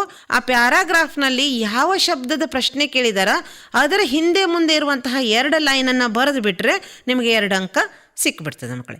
ಈ ರೀತಿ ನಿಮ್ಗೆ ಗೊತ್ತಿದೆ ಇದೆ ಟೆಕ್ನಿಕ್ಕು, ಇನ್ನು ಅದನ್ನು ನೀವು ಪರ್ಫೆಕ್ಟ್ ಮಾಡ್ಕೋಬೇಕಷ್ಟೇ ಮಕ್ಕಳೇ. ಕನ್ನಡದಲ್ಲಿ ನೀವು 16, 17, 18 ಅಂಕ ಪಡೆದ್ರು ನಿಮ್ಗೆ ಗೊತ್ತಿದೆ. ಆಂತರಿಕ ಅಂಕ ಈಗಾಗಲೇ ಪಡೆದಿದ್ದೀರಿ. ನಿಮಗೆ 24, 25 ಕೊಟ್ಟಿರ್ತಾರೆ, ಅಥವಾ ನಿಮಗೆ ಪಾಸ್ ಆಗಲಿಕ್ಕೆ ಯಾವುದೇ ತೊಂದರೆ ಇಲ್ಲ. ಆದರೆ ನಮಗೆ ಬರೀ ಪಾಸ್ ಆಗೋದು ಬೇಡಲ್ಲ. ಇದೆಷ್ಟು ಜಸ್ಟ್ ಪಾಸ್ ಆದರೆ ಯಾವ ಉತ್ತಮ ಕಾಲೇಜು ಸಿಗೋದಿಲ್ಲ, ಮುಂದೆ ಯಾವುದು ಜಸ್ಟ್ ಒಂದು ಸರ್ಟಿಫಿಕೇಟ್ ಅಷ್ಟೇ. ನಮಗೇನು ಬೇಕೀಗ ಹೈ ಸ್ಕೋರ್ ಬೇಕು, ಕ್ವಾಲಿಟಿ ಎಜುಕೇಷನ್ ಬೇಕು. ಈಗ ಈ ಒಂದು 16 ತಗೊಂಡು ಈ ಕಡೆ 24 ತಗೊಂಡು ನೀವು 40, 42, 43 ಬಂದುಬಿಟ್ರೆ ಅದು ಬೇರೆ ಯಾವುದಕ್ಕೂ ನಿಮಗೆ ಮುಂದೆ ದಾರಿ ಮಾಡಿಕೊಡೋದಿಲ್ಲ. ಜಸ್ಟ್ ಒಂದು ಸರ್ಟಿಫಿಕೇಟ್ ಕೊಡ್ತದೆ ಅಷ್ಟೇ. ಅದಕ್ಕಾಗಿ ಏನು ಮಾಡಬೇಕು, ನೀವು 60+ ಮಾಡಲೇಬೇಕು. ಸ್ಕೋರಿಂಗ್ ಕಡೆಗೆ ನೀವು ಸಾಗಲೇಬೇಕು. ಗಾದೆ ಮಾತಿದೆ ಕನ್ನಡ ನೋಡಿದಾಗ, ಛಂದಸ್ ಇದೆ, ನಿಮ್ಮ ಶಿಕ್ಷಕರು ಹೇಳಿಕೊಟ್ಟಿದ್ದಾರೆ. 30ನೇ ಪ್ರಶ್ನೆ ಛಂದಸ್ ಆಗಿರ್ತದೆ, ಪತ್ರಲೇಖನ, ಪ್ರಶ್ನೋತ್ತರ ಎಲ್ಲವನ್ನ 1 by 1 ಬಿಡಿಸ್ತಾ ಹೋಗ್ರಿ. ಇದು ನಿಮ್ಗೆ ಯಾವುದೂ ಕಷ್ಟ ಅನ್ಸೋದಿಲ್ಲ. ರಂಗೋಲಿ ಯಾವಾಗ ನೀವು ಬಿಡಿಸ್ತೀರಿ, ವಿಜ್ಞಾನದಲ್ಲಿ ಚಿತ್ರಗಳನ್ನು ಈಸಿಯಾಗಿ ಬಿಡಿಸ್ಬೋದು. ಅಲ್ಲೇ ಕೂತಲ್ಲೇ ಪೆನ್ಸಿಲ್ ಸಿಕ್ಕಿರ್ತದೆ, ಕೆತ್ತನೆ ಮಾಡ್ತಾ ಇರ್ತೀರಿ ಡೆಸ್ಕ್ ಮೇಲೆ. ಅದೇ ರೀತಿ ನೀವು ಹಾರ್ಟನ್ನು ಬಿಡಿಸಿ, ಹಾರ್ಟಿನ ಭಾಗಗಳು, ಮಹಾಪದ, ಎಡರತ್ಕರ್ಣ, ಬಲತ್ಕರ್ಣ, ಕುಕ್ಷಿ, ಇವನ್ನೆಲ್ಲ ನೀವು ಈಸಿಯಾಗಿ ಬಿಡಿಸ್ಬೋದು. ಮುಚ್ಚಿದ ಮತ್ತು ತೆರೆದ ಪತ್ರದ ನ್ಯೂರಾನ್, ಇವುಗಳನ್ನು ಮತ್ತೆ ಪ್ರಾಕ್ಟೀಸ್ ಮಾಡಿ ಭಾಗಗಳನ್ನು ಪರ್ಫೆಕ್ಟ್ ಆಗಿ ಮಾಡ್ಕೊಳ್ರಿ. ಜಸ್ಟ್ ಚಿತ್ರ ಬಿಡಿಸಿದ್ರೆ ಅಂಕ ಇಲ್ಲ, ಭಾಗಗಳನ್ನು ಸಹಿತ ನೀವು ಗುರುತಿಸಲೇಬೇಕು. ಸಮಾಜದಲ್ಲಿ ಸ್ಥಳ ಗುರುತಿಸಬೇಕಿದೆ, ಮತ್ತೆ ಪ್ರಶ್ನೋತ್ತರಗಳಿದಾವೆ, ಅವನ್ನೆಲ್ಲ ನೀವು ಪಾಯಿಂಟ್ ಮಾಡ್ಕೊಂತ ಬರ್ಕೋಬೇಕು. ಎಲ್ಲಿ ಮರ್ತು ಹೋಗ್ತದಲ್ಲ ಅಲ್ಲಿ ನೀವು ಹೈಲೈಟ್ರಿಂದ ಅದನ್ನ ಶೇಡ್ ಮಾಡ್ಕೋಬೇಕು. ಇದು ಎಕ್ಸಾಮ್ ಅಲ್ಲಿ ನಿಮಗೆ ಕೈ ಕೊಡುವಂತಹ ಲೈನ್ ಆಗಿರ್ತದೆ. ಆ ಲೈನ್ ಅನ್ನ ನೀವು ಹೈಲೈಟರ್ ಮೂಲಕ ಮಾಡಿದಾಗ ಏನಾಗುತ್ತೆ, ಅದನ್ನೇ ಒಂದ್ಸಲ ನೋಡಿ ಕಣ್ಣು ಮುಚ್ಚಿ ಕಣ್ಣು ತೆಗಿರಿ. ಅವಾಗ ಅದು ನಮ್ಮ ಮೆದುಳಿನಲ್ಲಿ ಪ್ರಿಂಟ್ ಆಗ್ತದೆ. ಅವಾಗ ಎಕ್ಸಾಮಲ್ಲಿ ಅದೇ ಲೈನ್ ಕಣ್ಣೆದ್ರಿಗೆ ಬಂದು ನಿಮಗೆ ಪೆನ್ನು ಮೂವ್ ಆಗ್ತಾ ಹೋಗ್ತದೆ. ಅಲ್ಲಿ ನೀವು ಯಾವುದೇ ಒಂದು ಸ್ಟ್ರಕ್ ಆಗುವಂಥ ಸಿಚುವೇಶನ್ ಬರೋದಿಲ್ಲ. ಓಕೆ, ಈಗ ಹಿಂದಿನ ದಿನದ ತಯಾರಿ ಹೇಗೆ ನಡೆಸಬೇಕು? ಹೆಲ್ತನ್ನು ಭಾಳ ಕಾಳಜಿಯಿಂದ ನೋಡ್ಕೋಬೇಕು. Cold ice cream, cold drinks ಇವುಗಳನ್ನೇನು ಮುಟ್ಟಬಾರದು. ಒಂದು ವಾರದಿಂದ ಉಪ್ಪು, ಹುಳಿ, ಖಾರಗಳನ್ನೆಲ್ಲ ನಾರ್ಮಲ್ ಮಾಡ್ಕೊಡ್ಬೇಕು. ಯಾಕಂದರೆ ಏರುತ್ತಿರುವಂಥ ಬಿಸಿಲಿಗೆ ನಿಮ್ದೇನು ಒಳಗಡೆ ನಮ್ಮ ಡೈಜೆಷನ್ ಸಿಸ್ಟಮ್ ಏರ್ಪೇರ್ ಆಗಿರ್ತದೆ. ಹಾಗಾಗಿ ತುಂಬ ಸೆಕೆ ಅಂತ ಹೇಳಿಬಿಟ್ಟು ಕೋಲ್ಡ್ ಕುಡಿದು ಬಿಡೋದು, ಗಂಟ್ಲು ಕಟ್ಕೊಳ್ಳೋದು, ಅದೇ ಗೊತ್ತಿಲ್ಲದೇ ನೆಗಡಿ ಆಗೋದು, ಈ ರೀತಿ ಎಲ್ಲ ಬಿಸಿಲಿದ್ರೂ ತೊಂದರೆ ಆಗುತ್ತೆ. ಹಾಗಾಗಿ ಸಾತ್ವಿಕ ಆಹಾರವನ್ನು ಈ ಒಂದು ಪರೀಕ್ಷೆ ದಿವಸಗಳಲ್ಲಿ ಅದರ ಹಿಂದಿನ ದಿವಸದಲ್ಲೂ ನೀವು ಮಾಡಬೇಕು. 8 ಗಂಟೆ ನಾಳೆ ಪರೀಕ್ಷೆಗೆ ಬೇಕಾದ್ದನ್ನ ಏನು ಬೆಳಗ್ಗೆ 8 ಗಂಟೆಗೆ ಜೋಡಿಸಿಟ್ಕೊಳ್ರಿ. 8:30 ಹತ್ರ ರಾತ್ರಿ ಮಲಗಿಬಿಡ್ರಿ. ಒಂದು ಅರ್ಧ ಗಂಟೆ, 8:30ಗೆ ಮಲಗ್ತೀರಿ ಅಂದ್ರೆ ಒಂದು ಅರ್ಧ ಗಂಟೆ ನಾನು ಇವತ್ತು ಓದಿದ ಎಲ್ಲಾ ಪಾಠಗಳನ್ನ ಒಂದ್ಸಲ ಮಲ್ಕೊಳ್ರಿ. ಊಟ ಎಲ್ಲ ಮುಗಿಸಿ ಒಂದ್ಸಲ ಕಣ್ಣು ಮುಚ್ಚಿ ಇಡೀ ಒಂದು ಪುಸ್ತಕ 1ನೇ ಪೇಜಿಂದ ಲಾಸ್ಟ್ ತನಕ ಏನು ಬರ್ಬೋದು ಅಂತ ಒಂದ್ಸಲ ನೀವು ರಿವಿಷನ್ ಮಾಡ್ಕೊಂತ ಹೋಗ್ರಿ. ಮರುದಿವಸ ಬೆಳಿಗ್ಗೆ 5 ಗಂಟೆಗೆ ಎದ್ದೇಳ್ರಿ. ಎದ್ದು ಮನೇಲಿ ತಂದೆ ತಾಯಿಗೆ ಹೇಳ್ರಿ, ಒಂದು ಅಲ್ರಾಮ್ ಇಟ್ಕೊಂಡು ಎದ್ದೇಳ್ರಿ. ತಾಯಿಗೆ ಹೇಳ್ರಿ ಬೇಗ ಎಳಿಸ್ಲಿಕ್ಕೆ. ಈಗ ಏನಾಗ್ತದೆ ಅಂತಂದ್ರೆ ಕೆಲವಷ್ಟು ತಂದೆ ತಾಯಿಗಳ ಪಾಪ ಕೆಲಸದ ಇದರಲ್ಲಿ ಅವರಿಗೂ ಗೊತ್ತಿರೋದಿಲ್ಲ. ಇದು ಪೂರ್ವ ಪರೀಕ್ಷೆ ಹೆಂಗೆ ಪರೀಕ್ಷೆನೋ ಹಾಗೆ ಪರೀಕ್ಷೆ ಇರಬೇಕು ಇರಲಿ 10:30 ಹೋದ್ರೂ ಇರಲಿ ಅಂತ ಹೇಳಿಬಿಟ್ಟು ಸುಮ್ಮನೆ ಇರ್ತಾರೆ. ಹಾಗಾಗಿ ಇದನ್ನ ಮನೆಯಲ್ಲೆಲ್ಲ ಗೊತ್ತಿದೆ. ನಾವು ಅದ್ರ ಬಗ್ಗೆ ಅವೇರ್ನೆಸ್ಸನ್ನು ಕೊಟ್ಟಿದ್ದೀವಿ. ಏನು ಮಾಡ್ರಿ, ನಾಳೆ ಬೆಳಿಗ್ಗೆ ಇಷ್ಟೊತ್ತಿಗೆ ಏಳ್ಸಮ್ಮ ಅಂತ ಹೇಳಿ ಎದ್ದೇಳ್ರಿ. ಈಗ ಒಂದು ಎಕ್ಸಾಂಪಲ್ ಹೇಳ್ತಾ ಇದ್ರು ನಮ್ಮ BO ಸರು. ಒಂದು ರ್ಯಾಂಕ್ ಬಂದ ವಿದ್ಯಾರ್ಥಿಯ ಮನೆಗೆ BO ಸರು ಇವರು ಎಲ್ಲ ಹೋದಾಗ ತಾಯಿ ಹತ್ರ ಹೇಳಿದ್ರಂತೆ, ನಿಮ್ಮ ಮಗಳು ರ್ಯಾಂಕ್ ಬಂದಿದ್ದಾಳೆ ಅಂತ. ಹೌದಾ ಸರ್, ಪಾಸ್ ಆಗಳ ಸಾಕು, ಸದ್ಯ ಪಾಸ್ ಆದ್ಲಲ್ಲ ಅಂತ. ಅವಳು ರಾಜ್ಯಕ್ಕೆ ಪ್ರಥಮ ಬಂದದ ಹುಡುಗಿ. ತಾಯಿಗೆ ಎಲ್ಲಿ ಸಂತೋಷ ಪಡಬೇಕು ಅಂತ ಗೊತ್ತಾಗ್ತಿಲ್ಲ. ಪಾಸ್ ಅಂದ್ರೆ ಮುಂದಿನ ಕಾಲೇಜಿಗೆ ಹೋಗ್ತಾಳಲ್ಲ, ಸಾಕು ನನ್ನ ಮಗಳು. ಈ ರೀತಿ ಕಲ್ಪನೆ ಇರುವಂತಹ ಎಷ್ಟೋ ಮುಗ್ಧ ತಂದೆ ತಾಯಿಗಳಿದ್ದಾರೆ ಮಕ್ಕಳೇ. ಅವರ ವಿಶ್ವಾಸ ನೀವು ಅವ್ರು ಇಟ್ಕೊಂಡಂತಹ ನಿರೀಕ್ಷೆಯನ್ನ ನೀವು ಹುಸಿ ಮಾಡಬೇಡ್ರಿ. ಅವರಿಗೆ ಸಂತೋಷವನ್ನು ಕೊಡುವಂತಹ, ನಿಮ್ಮ ಶಿಕ್ಷಕರಿಗೆ ಸಂತೋಷವನ್ನು ಕೊಡುವಂತಹ ಸಮಯ ಸಂದರ್ಭ ಬಂದಿದೆ. ನಿಮ್ಮ ಬೆಳಿಗ್ಗೆ ತಿಂಡಿ, ಪೂಜೆ, ಸ್ನಾನ ಎಲ್ಲ ಮುಗಿಸಿ ತಂದೆ ತಾಯಿಗಳಿಗೆ ನಮಸ್ಕರಿಸಿ ಸಿದ್ಧರಾಗಿ ಸ್ವಲ್ಪ ಫಸ್ಟ್ ಡೇ ಸ್ವಲ್ಪ ಬೇಗ ಹೋಗ್ರಿ. ಸೆಂಟ್ರ್ ಎಲ್ಲಿದೆ ನೋಡ್ಕೊಳ್ರಿ. ಆಮೇಲೆ ನೀವು ಹಾಲ್ ಟಿಕೆಟನ್ನು ತೋರಿಸಿದ್ರೆ ನಮ್ಮ KSRTC ಬಸ್ನಲ್ಲಿ ನಿಮಗೆ ಬಸ್ ಫ್ರೀಯಾಗಿ ಕೊಡ್ತಾ ಇದ್ದಾರೆ. ಅದು ಗಂಡು ಮಕ್ಳು ಇರ್ಬೋದು, ಹೆಣ್ಣು ಮಕ್ಳು ಇರ್ಬೋದು. ಹಾಲ್ ಟಿಕೆಟನ್ನು ತೋರಿಸಿ ನಾನು ಇಂಥ ಸೆಂಟ್ರಿಗೆ ಹೋಗ್ಬೇಕಂತ ಹೇಳ್ರಿ. CBTಗೆ ಹೋಗಿಳಿರಿ. ಸಿದ್ದರಾಮೇಶ್ವರ ಇನ್ನೊಂದು ಬಸ್ ಹತ್ತಿರಿ. ಜೀವನ್ ಜ್ಯೋತಿ ಆದರೆ ಈ ಕಡೆಯಿಂದ ಮತ್ತೆ ಸ್ವಲ್ಪ ಮೇಲ್ಗಡೆ ನಡೆದುಕೊಂಡು ಹೋಗ್ಬೇಕು. ಹೀಗೆ ಬೇರೆ ಬೇರೆ ಒಂದು ಏರಿಯಾಸ್ ನಿಮಗೆ ಗೊತ್ತಿದೆ. ಆ ಏರಿಯಾಕ್ಕೆ ಹೋಗುವಲ್ಲಿ ನೀವು ಆ ಹಾಲ್ ಟಿಕೆಟನ್ನು ತೆಗೆದುಕೊಂಡು ತೋರಿಸಿ ನೀವು ಪ್ಲೇಸ್ ಮುಟ್ರಿ. ಟೆನ್ಷನ್ ಆಗಬೇಡ್ರಿ. ಪೆನ್ನು, ಸ್ಕೇಲು, ಮತ್ತೊಂದು ಇರೇಸರು ಎಲ್ಲವನ್ನ ಜೋಡಿಸಿಟ್ಕೊಳ್ರಿ. ಯಾರು ಅಲ್ಲಿ ಕೂತವರು ನಿಮ್ಮ ಕ್ಲಾಸ್ನ ನಿಮ್ಮ ಫ್ರೆಂಡ್ಸ್ ಇರೋದಿಲ್ಲ. ಬೇರೆ ಬೇರೆ ಶಾಲೆ ಕ್ಲಸ್ಟ್ರು, ಬೇರೆ ಬೇರೆ ಎಲ್ಲ ಶಾಲೆಯ ವಿದ್ಯಾರ್ಥಿಗಳು. ಎದಿಂದ ಸ್ಟಾರ್ಟ್ ಆದರೆ ಎದಿಂದ ಇರುವಂತಹ ಎಲ್ಲ ಮಕ್ಕಳು ಮುಗಿದ್ಮೇಲೆ B ಮಕ್ಕಳ ಹೆಸರು ಬರ್ತಾ ಇದೆ. ಹಾಗಾಗಿ ನಿಮ್ಮ ರೋಲ್ ನಂಬರ್ ನೆಕ್ಸ್ಟ್ ಇರುವಂಥ ಮಕ್ಕಳು ನಿಮ್ಮ ಫ್ರೆಂಡ್ಸ್ ನಿಮ್ಮ ಹಿಂದೆ ಬರೋದಿಲ್ಲ. ಹಾಗಾಗಿ ಇರೇಸರ್ ಪ್ರಶ್ನೋತ್ತರ ಅಂತೂ ಕೇಳುವಂಥ ಅವಕಾಶನೇ ಇಲ್ಲ. ಯಾಕಂದರೆ ಇಲ್ಲಿಂದ ಲೈವ್ ಹೋಗ್ತಾ ಇರ್ತದೆ.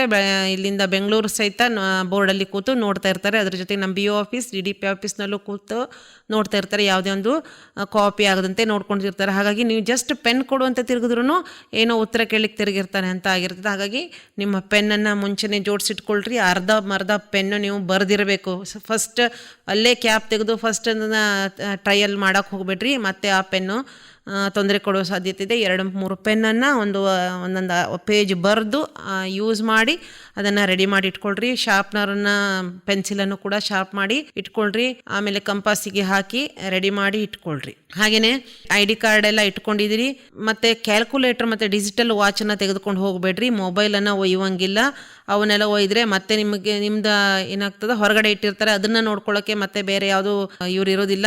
ಮೊಬೈಲನ್ನು ಶಿಕ್ಷಕರಿಗೆ ಮಾತ್ರ ಇಟ್ಕೊಳ್ಳೋಕ್ಕೆ ಮೊಬೈಲ್ ಕಸ್ಟೋಡಿಯನನ್ನು ಕೊಟ್ಟಿರ್ತಾರೆ. ಹಾಗಾಗಿ ನಿಮ್ಮ ಮೊಬೈಲನ್ನು ಯಾರೂ ಇಸ್ಕೊಳ್ಳೋದಿಲ್ಲ, ನಿಮಗೇನು ಅವಶ್ಯಕತೆ ಇರೋದಿಲ್ಲ. ಹಾಗಾಗಿ ಡೈರೆಕ್ಟಾಗಿ 9 ಗಂಟೆ ಹೋಗ್ತೀರಿ, ಎಕ್ಸಾಮ್ ಹಾಲಲ್ಲಿ ಕೂತ್ಕೊತೀರಿ, ಬರೀತೀರಿ. ಹಾಗಾಗಿ ಮೊಬೈಲನ್ನು ಮತ್ತು ಯಾವುದೇ ಡಿಜಿಟಲ್ ಉಪಕರಣಗಳನ್ನು ತೆಗೆದುಕೊಂಡು ಹೋಗಬೇಡ್ರಿ. 10 ಗಂಟೆಗೆ ಪೇಪರ್ ಸ್ಟಾರ್ಟ್ ಆಗ್ತದೆ. ನಿಮಗೆ 10 ಗಂಟೆಗೆ ಪೇಪರ್ ಕೊಡ್ತಾರೆ, ಉತ್ತರ ಪತ್ರಿಕೆಯನ್ನು ಕೊಡ್ತಾರೆ. 10:10ಕ್ಕೆ 10ರಿಂದ 10:10ವರೆಗೆ ನೀವು ಬರಲಿಕ್ಕೆ ಆರಂಭ ಆಗಬೇಕು. ಪ್ರಶ್ನೆ ಪತ್ರಿಕೆ ಕೈಗೆ ಸಿಗ್ತದ. ಆವಾಗ ಶಾಂತ ಚಿತ್ರ ಕೂತ್ಕೊಳ್ರಿ. ಎಲ್ಲರ ಮುಖವನ್ನು ನೋಡಿದಾಗ ಅವರು ಎಲ್ಲ ಟೆನ್ಷನಲ್ಲಿ ಇದ್ದಾರೆ ಅಂದ ಕೂಡಲೇ ನೀವು ಟೆನ್ಷನ್ ಮಾಡ್ಕೋಬೇಡ್ರಿ. ಎಲ್ಲರೂ ಟೆನ್ಷನಲ್ಲಿದ್ದಾರೆ, ನಾನೊಬ್ಬನೇ ಓದಿರೋದು ಅಂತ ನೀವು ಕಾನ್ಫಿಡೆನ್ಸನ್ನು ಬೆಳೆಸ್ಕೊಡ್ರಿ.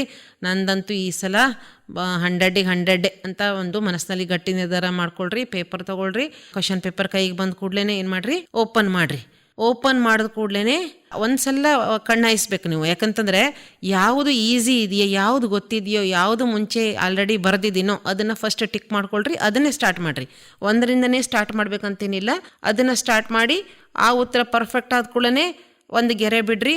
ನಿಮ್ಮ ಮೈಂಡ್ ಖುಷಿ ಆಯಿತು, ಈಗ 4 ಅಂಕದ ಪ್ರಶ್ನೆಯನ್ನು ನೀನು ಎದುರಿಸಿದ್ಯಾ, ಹೋಗು ಮುಂದೆ ಅಂತ ಹೇಳಿ ನಿಮ್ಮ ಮನಸ್ಸು ಹೇಳ್ತದೆ. ಆವಾಗ ನೀವು ಮುಂದಿನ ಪ್ರಶ್ನೆಯನ್ನು ಟಚ್ ಮಾಡ್ತೀರಿ. ಈ ರೀತಿ ಟಚ್ ಮಾಡ್ತಾ ಮುಂದಿನ ಪ್ರಶ್ನೆ ಅಂತ ನೀವು ಹೋಗಿ ಆನ್ಸರ್ಗಳು ನಿಮಗೆ ಗೊತ್ತಿಲ್ಲದೆ ತಾನಿಂದ ತಾನೇ ಉತ್ತರ ನಿಮ್ಮ ಕೈಲಿಂದ ಹರಿದು ಬರಲಿಕ್ಕೆ ಸ್ಟಾರ್ಟ್ ಆಗ್ತದೆ. ಫಸ್ಟ್ ಪೇಜಲ್ಲಿ ಬರೆದ್ರಲ್ಲ, ಎಂಥ ಪ್ರಶ್ನೆ ಬರೀಬೇಕು, ಪರ್ಫೆಕ್ಟ್ ಇರಬೇಕು. ನೀವು ಒಂದು ಚೂರು ಚಿತ್ತಕಾಟ ಏನೋ ಆಗಬಾರ್ದು, ಯುದ್ಧ ಕುರುಕ್ಷೇತ್ರ ಅಲ್ಲಿ ಮಾಡಿರಬಾರ್ದು. ನೋಡಿದ ಕೂಡಲೇ ವಾಹ್ ಏನು ಬರೆದಿದ್ದಾನೆ ಅಂತ ಹೇಳಿ ಇದು ಇರುವಂಥ ಫುಲ್ ಮಾರ್ಕ್ಸ್ ಕೊಡುವ ರೀತಿಯಲ್ಲಿ, ಇಂಪ್ರೆಷನನ್ನು ಮಾಡುವ ರೀತಿಯಲ್ಲಿ ನಿಮ್ಮ ಉತ್ತರಗಳಿರಬೇಕು. ಒಂದು ಪ್ರಶ್ನೆ ಆದ ಕೂಡಲೇ ಒಂದು ಉತ್ತರವನ್ನು ಬರೆದ ಕೂಡಲೇ ಮತ್ತೆ ಮೇನ್ ಕ್ವಶನ್ ನಂಬರನ್ನು ಹಾಕಬೇಕು, ಸಬ್ ಕ್ವಶನ್ ನಂಬರನ್ನು ಹಾಕಬೇಕು. ಏನೂ ಹಾಕದೇ ಪರ್ಫೆಕ್ಟ್ ಉತ್ತರ ಬರೆದ್ರೂ ಅವರು ಯಾವುದಕ್ಕಂತ ಅಂಕ ಕೊಡ್ತಾರೆ. ಹಾಗಾಗಿ ಅದನ್ನೆಲ್ಲ ನೋಡ್ಕೋಬೇಕು. ಆದ ಕೂಡಲೇ ಗೆರೆ ಹಾಕಬೇಕು. ಅದಾದಮೇಲೆ ಇನ್ನೊಂದು ಪ್ರಶ್ನೆಯನ್ನು ಬರಿತಾ ಹೋಗಬೇಕು. ಆಮೇಲೆ ಪದ್ಯ ಬರಿತೀರಿ. कोशिश करने वालों की कभी हार नहीं होती, होदिला. असफलता एक चुनौती है, स्वीकार करो. क्या कमी रह गई देखो और सुधार करो. जब तक ना सफल हो नींद चैन की त्यागो तुम. संघर्षों का मैदान छोड़ मत भागो तुम. कुछ किए बिना ही जय जयकार नहीं होती. कुछ किए बिना ही जय जयकार नहीं होती. कोशिश करने वालों की कभी हार नहीं होती. ಹಾರ್ ನಹಿ ಹೋತಿ, ಹಾರ್ ನಹಿ ಹೋತಿ. ಇದು ಲೈನ್ ಬರೆದುಬಿಟ್ರೆ ನಿಮಗೆ 4 ಅಂಕ. ಬರೆಯೋದು ಗೊತ್ತಿದೆ, ಇದೇ ಲೈನನ್ನು ಮಾಡ್ಕೊಳ್ರಿ. ಇದು ನಿಮಗೆ ಉತ್ತೇಜನ ಕೂಡ ಕೊಡ್ತಾ ಇದೆ. ಯಾವತ್ತೂ ನಿಮಗೆ ಸೋಲು ಅನ್ನೋದು ಇರೋದೇ ಇಲ್ಲ.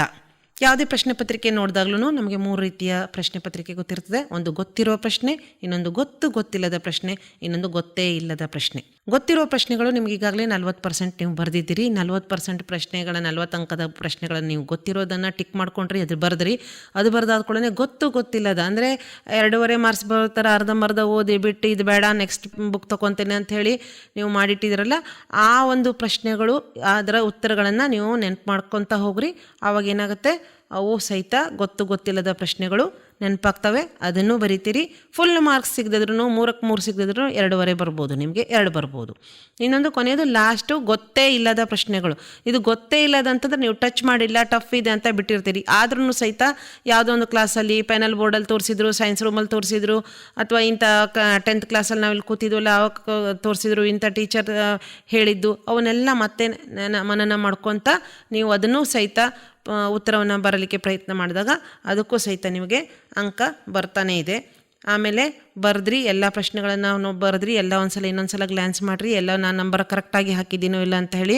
ನಂಬರ್ ಹಾಕದಿದ್ರೆ ನಿಮ್ಮದು ವ್ಯಾಲಿಡ್ ಆಗೋದಿಲ್ಲ. ನಿಮ್ಮ ಸೂಪರ್ವೈಸರ್ ಇರ್ತಾರೆ, ಅವರು ಸೈನ್ ಮಾಡಿದ್ದಾರೆ ಇಲ್ಲ ಅಂತ ಕನ್ಫರ್ಮ್ ಮಾಡ್ಕೊಳ್ರಿ. ನಿಮ್ಮ ಪೇಪರ್ ನೀಟಾಗಿ ರೆಡಿಯಾಗಿದೆ. ಈಗ 1 ತಾಸಲ್ಲಿ 11:15 ಅದು ಬಂಡಲ್ ಆಗಿಬಿಡ್ತಾ ಇದೆ. ಬಂಡಲಾಗಿ ಹೋಗ್ಬಿಡ್ತು. ಇನ್ನು ಅದರ ಬಗ್ಗೆ ಮನೆಗೆ ಬಂದು ಮತ್ತೆ ಚಿಂತೆ ಮಾಡಿ ರೋಡಲ್ಲಿ ಮತ್ತೆ ಯಾರನ್ನೂ ಭೇಟಿಯಾಗಬೇಡ್ರಿ. ಭೇಟಿಯಾದ್ರೆ ಚೆನ್ನಾಗಿ ಬರ್ದಿಯಾ, ಆಯಿತು ನಾಳೆ ಇದು ಮಾಡೋಣ ಅಂತೇಳಿ ಹೋಗಿಬಿಡ್ರಿ. ಹೊರತು ಅದರ ಬಗ್ಗೆ ಏನೂ ಚರ್ಚೆ ಮಾಡಬೇಡ್ರಿ. ಮನೆಗೆ ಬಂದು ಆ ಒಂದು ಪೇಪರನ್ನು ಮತ್ತೆ ತೆರೆದು ನೋಡಬೇಡ್ರಿ.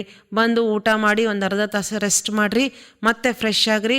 ಒಂದು ಕೂಲಾದ ಜಾಗದಲ್ಲಿ ಕೂತು ಮತ್ತೆ ಏನೇನು ಪಾಯಿಂಟ್ಸ್ ಮಾಡ್ಕೊಂಡಿದ್ರು ಅವನ್ನೆಲ್ಲ ಹತ್ರದಲ್ಲಿ ಇಟ್ಕೊಳ್ರಿ. ಅದನ್ನೆಲ್ಲ ಲೀಸ್ಟ್ ಔಟ್ ಮಾಡಿಕೊಂಡು ಮತ್ತೆ ಅವೆಲ್ಲ ರಿವಿಷನ್ ಆದಮೇಲೆ ಮತ್ತೆ 2-3 ದಿವಸ ಗ್ಯಾಪ್ ಇದೆ ನಿಮಗೆ. ರಂಜಾನ್ ಮತ್ತು ಯುಗಾದಿ ಗ್ಯಾಪ್ ಇದೆ. ಹಾಗಾಗಿ ವಿಜ್ಞಾನಕ್ಕೆ ಮತ್ತೆ ನಿಮಗೆ ಸಫಿಷಿಯೆಂಟ್ ಟೈಮ್ ಸಿಗ್ತಾ ಇದೆ.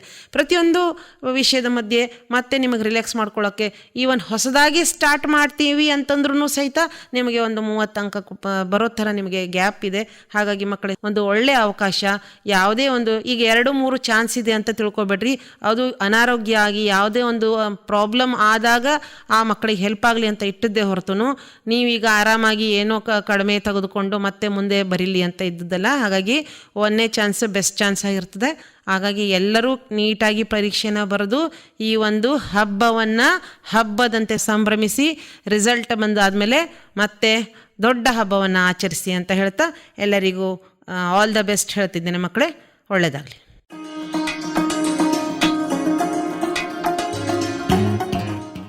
ವೆಲ್, ಇದುವರೆಗೂ ಕೇಳಿದಿರಿ ಎಸ್ಎಸ್ಎಲ್ಸಿ ಪರೀಕ್ಷೆಗೆ ಕೊನೆಯ ಹಂತದ ತಯಾರಿಯ ಕುರಿತು ಕನಬರಗಿ ಸರ್ಕಾರಿ ಪ್ರೌಢಶಾಲೆಯ ಮುಖ್ಯ ಶಿಕ್ಷಕಿಯವರಾದ ಶ್ರೀಮತಿ ರೇಖಾ ಜಿ ನಾಯಕ್ ಅವರಿಂದ ಉಪಯುಕ್ತ ಮಾರ್ಗದರ್ಶನ. ಈ ಮಾಹಿತಿಯ ಕುರಿತಾಗಿ ನಿಮ್ಗೆ ಏನಾದ್ರೂ ಹೇಳೋದಿದ್ರೆ ನಮ್ಮ ನಂಬರ್ 7090908908 ಈ ನಂಬರ್ಗೆ ಟೆಕ್ಸ್ಟ್ ಮಾಡಿ ತಿಳಿಸಬಹುದು ಅಂತ ಹೇಳ್ತಾ ಮತ್ತೊಂದು ಹೊಸ ವಿಷಯದೊಂದಿಗೆ ಹೊಸ ಮಾಹಿತಿಯೊಂದಿಗೆ ನಿಮ್ಮನ್ನ ಭೇಟಿ ಆಗ್ತೀವಿ. ಅಲ್ಲಿವರೆಗೂ ಕೇಳ್ತಾ ಇರಿ ನಮ್ಮೂರ ಬಾನುಲಿ 90.8 ಕಮ್ಯುನಿಟಿ ರೇಡಿಯೋ ಸ್ಟೇಷನ್. ಚಿಂತೆ ಬಿಡಿ, ಚಿಲ್ ಮಾಡಿ.